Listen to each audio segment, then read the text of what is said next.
दोस्तों, ऐसे ही मजेदार वीडियो देखने के लिए वीडियो को एक लाइक कर दे और हमारे चैनल को सब्सक्राइब कर दे, बेल आइकन को प्रेस कर दे।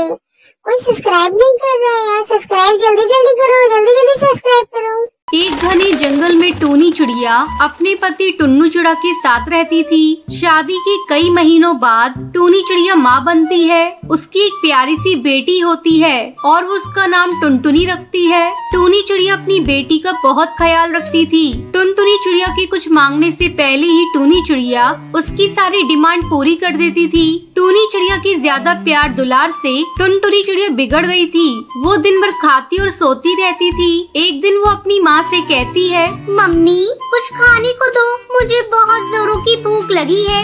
अरे टुनटुनी चिड़िया, मैंने तो तुझे अभी अभी खाने को दिया था, फिर से तुझे भूख लग गई। तू थोड़ी देर रुक, मैं अभी तेरे लिए रसगुल्ले लेकर आती हूँ। क्या कहा माँ? रसगुल्ले जल्दी लेकर आओ, बहुत दिन हो गए रसगुल्ले खाए, आज तो मजा आ जाएगा।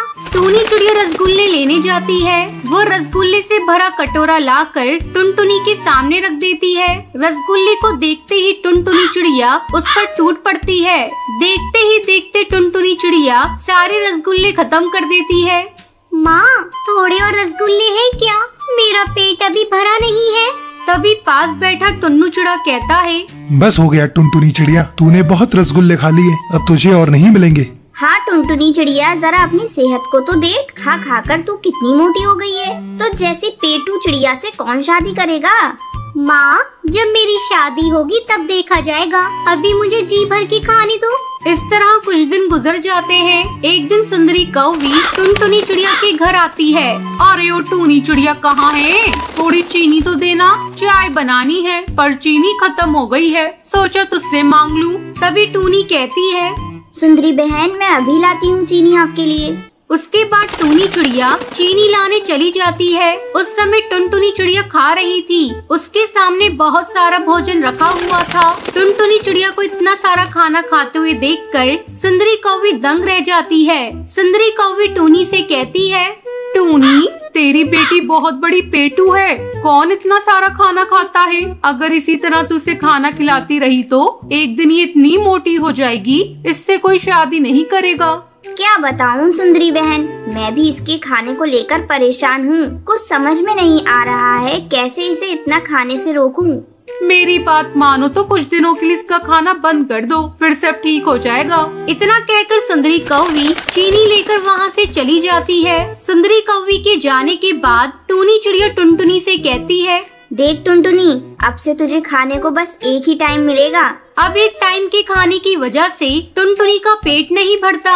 वो चोरी चोरी खाना खाने लगी। इस तरह समय गुजरता रहता है और टुनटुनी बड़ी हो जाती है। उसके पेटू होने की खबर पूरे जंगल में फैल जाती है और कोई इसे अपनी घर की बहू नहीं बनाना चाहता था। बहुत मुश्किल से बंटी कबूतर की माँ बबली कबूतरी टुनटुनी को अपनी बहू बनाने के लिए तैयार हो जाती है। धूमधाम से टुनटुनी की शादी बंटी कबूतर से हो जाती है। विदा होकर टुनटुनी अपने ससुराल आ जाती है। अगली सुबह बबली कबूतरी टुनटुनी से कहती है, बहू आज तेरी पहली रसोई है, मैंने अपनी सहेलियों को बुलाया है, तू उनके लिए कुछ पकवान बना ले, मैं अपने कमरे में आराम करने जा रही हूँ। इतना कहकर बबली कबूतरी अपने कमरे में आराम करने चली जाती है। बहुत मेहनत करके टुनटुनी चिड़िया कई पकवान बनाती है। सारा पकवान बन जाने के बाद वो सोचती है, माँ जी यहाँ पर नहीं है, मैं थोड़ा थोड़ा करके सारे पकवान को चख लेती हूँ। टुनटुनी चिड़िया सारे पकवान को चखने लगती है, फिर धीरे धीरे सारे पकवान को खा जाती है। तभी बबली कबूतरी किचन में आती है और सारे बर्तन खाली देखकर टुनटुनी चिड़िया पर गुस्सा करने लगती है। टुनटुनी तेरी शादी से पहले मैंने सुना था कि तू पेटू है, लेकिन मुझे नहीं पता था कि तू इतनी बड़ी पेटू है। सारा खाना बनाकर तू खुद ही खा गई। बता अब मैं अपने मेहमानों को क्या खिलाऊंगी? माँ जी मुझसे बहुत बड़ी गलती हो गई, मुझे माफ कर दीजिए, आगे से मैं ऐसा कभी नहीं करूँगी। ठीक है बहू, अब से तू अपने खाने पर कंट्रोल करना, धीरे धीरे सब ठीक हो जाएगा। अब टुनटुनी चिड़िया बबली कबूतरी के डर से अपने खाने पर कंट्रोल कर देती है। कुछ ही दिनों में सब कुछ ठीक हो जाता है। फिर सभी खुशी खुशी रहने लगते हैं।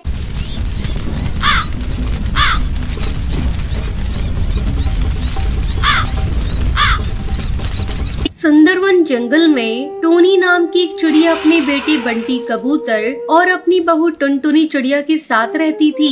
शादी के कई साल बीत जाने के बाद भी टुनटुनी चिड़िया अभी तक माँ नहीं बन पाई थी। आस पड़ोस के पक्षी भी उसे ताने देने लगे थे। एक दिन जब टुनटुनी चिड़िया अपने घोंसले से बाहर निकलती है, तब उसकी पड़ोसन सुंदरी कौवी तीखी जुबान में कहती है, अरे टुनटुनी बहू, अब तो तेरी शादी के कई साल गुजर गए, लेकिन तू अभी तक माँ नहीं बनी। लगता है तेरे भाग्य में औलाद का सुख नहीं है। ये सुनकर टुनटुनी को बहुत बुरा लगता है। वो सुंदरी कौवी से कहती है, हाँ काकी, डॉक्टर बुलबुल को दिखाया है। अब तो जब भगवान चाहेंगे तभी माँ बनने का सुख मिलेगा।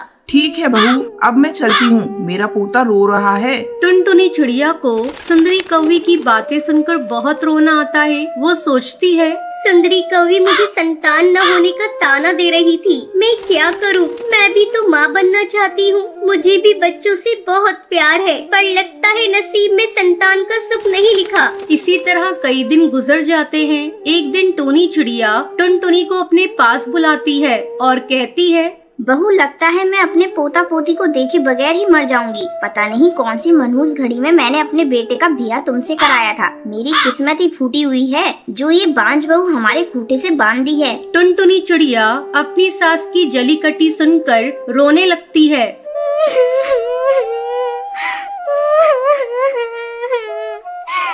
और अपने घोंसले में चली जाती है। मैं ऐसा क्या करूं जिससे इस घर को वारिस मिल जाए? क्यों ना मैं बंटी कबूतर की दूसरी शादी करा दूं। अगर मुझे बच्चा नहीं हुआ तो क्या हुआ? बंटी की दूसरी पत्नी का जो बच्चा होगा उसे ही मैं माँ का प्यार दूंगी। टुनटुनी जाकर अपनी सास को ये बात बताती है। टोनी चिड़िया तो ये बात सुनने के लिए तैयार बैठी थी। वो झट से टुनटुनी चिड़िया की बात मान लेती है और इस तरह बंटी कबूतर की दूसरी शादी हो जाती है। जब नई दुल्हन घर में आती है, तब टुनटुनी चिड़िया उससे कहती है, बहू, जल्द से जल्द तू इस घर को वारिस दे दे, अब तुझसे ही उम्मीद है। नई दुल्हन शर्मा जाती है और कुछ नहीं बोलती।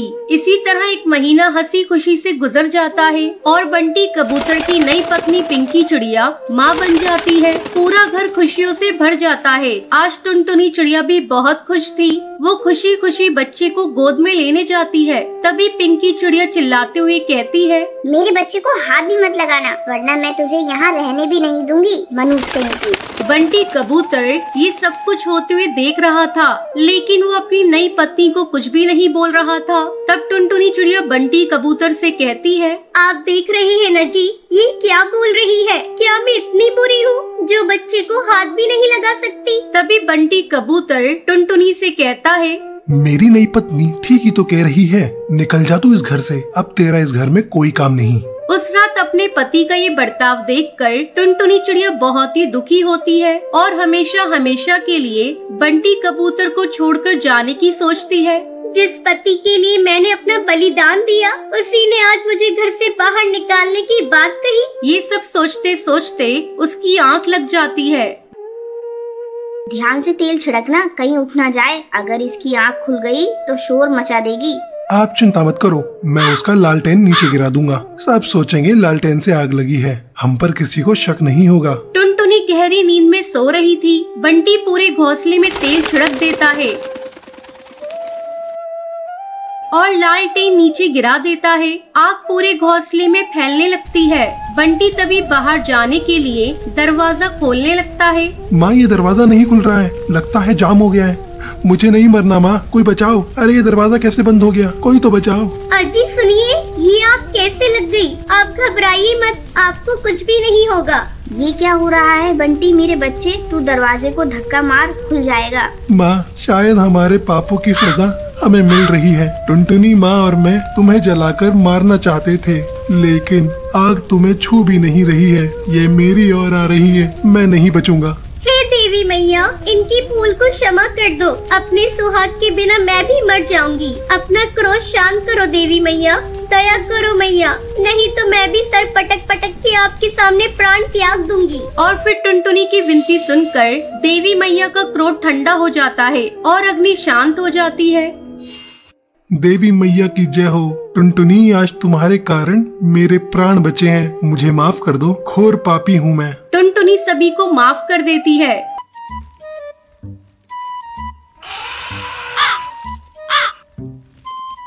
किसी जंगल में एक बहुत ही गरीब पति पत्नी रहा करते थे। एक दिन टुनटुनी टुन्नू से कहती है, टुन्नू जी, लगता है इस बार अपने घोंसले की मरम्मत करवानी होगी। चारों तरफ से घोंसला टूट फूट गया है, क्या करूं? जब भी बारिश होती है मेरा मन डर से फट जाता है। टुनटुनी, मैं तो यही सोच रहा हूँ कि अपने घर की मरम्मत जल्दी से करवा लूँ, लेकिन क्या करूँ? मेरे पास अभी इतने पैसे नहीं हैं कि मैं घर ठीक करा सकूँ। चिंता मत करिए जी, ज्यादा चिंता करने से तबीयत खराब हो जाएगी। हम गरीबों का क्या है, 2 वक्त की रोटी भी अच्छे से मिल जाए वही बहुत है।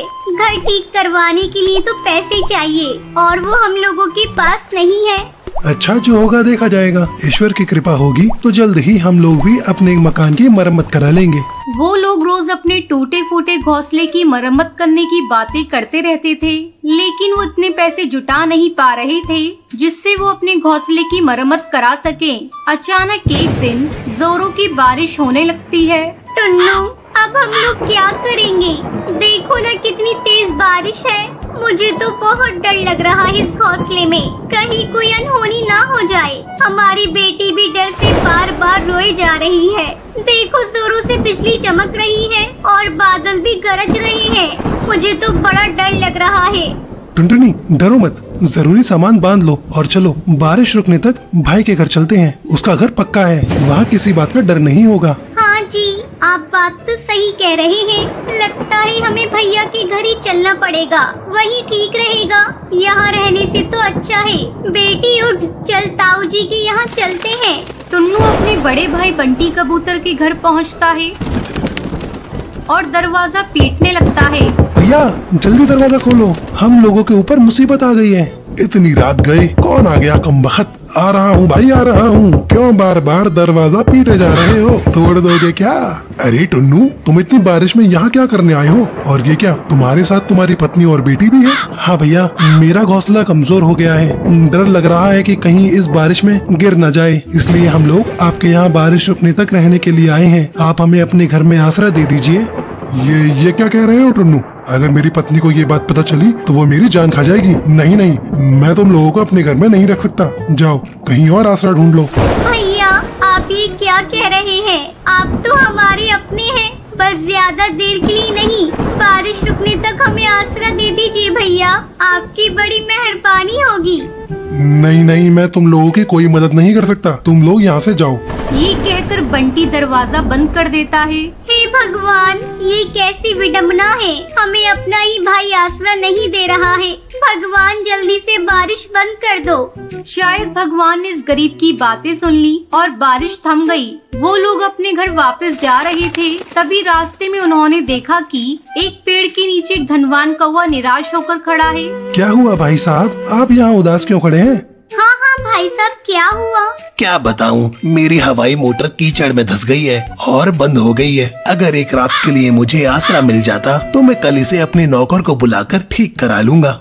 अगर ऐसी बात है साहब तो मेरे घर चलिए, लेकिन मेरा घर टूटा फूटा है। अगर आपको ठीक लगे तो आप एक रात गुजार लीजिएगा। अरे बहन, आप कैसी बातें करती हैं? घर टूटा फूटा हो या पक्का हो, आप मुझे अपने घर में आसरा दे रही हैं, यही बहुत बड़ी बात है। और आपसे तो मेरी जान पहचान भी नहीं है। ये कहकर फिर वो सभी टुनटुनी के घर की तरफ उड़ जाते हैं और कड़कनाथ सेठ एक रात टुनटुनी के घर गुजारता है और अगले दिन जाते समय वो कौवा टुन्नू को अपना कार्ड देता है। ये लो मेरा कार्ड, मेरी बहुत बड़ी फैक्ट्री है, मैं आपको वहाँ पर मैनेजर की नौकरी देता हूँ। आप जैसे नेक और ईमानदार पक्षी कम ही देखने को मिलते हैं। जितनी जल्दी हो सके आप आकर वहाँ पर काम संभाल लीजिए, मैं आपका इंतजार करूँगा। टुन्नू ये बात सुनकर खुश हो जाता है और 1-2 दिन के अंदर ही टुन्नू शहर जाकर सेठ की फैक्ट्री जाता है। टुन्नू, ये लो तुम्हारे नए घर की चाबी। फैक्ट्री के पास के पेड़ पर मैंने तुम्हारा नया घोंसला बनवा दिया है, तुम आज से वहीं रहोगे। और हाँ, अपनी पत्नी को भी यहीं बुला लो। ये खबर जब टुनटुनी को पता चलती है तो वो अपनी बेटी को लेकर शहर आती है और वो सभी खुशी खुशी रहने लगते हैं।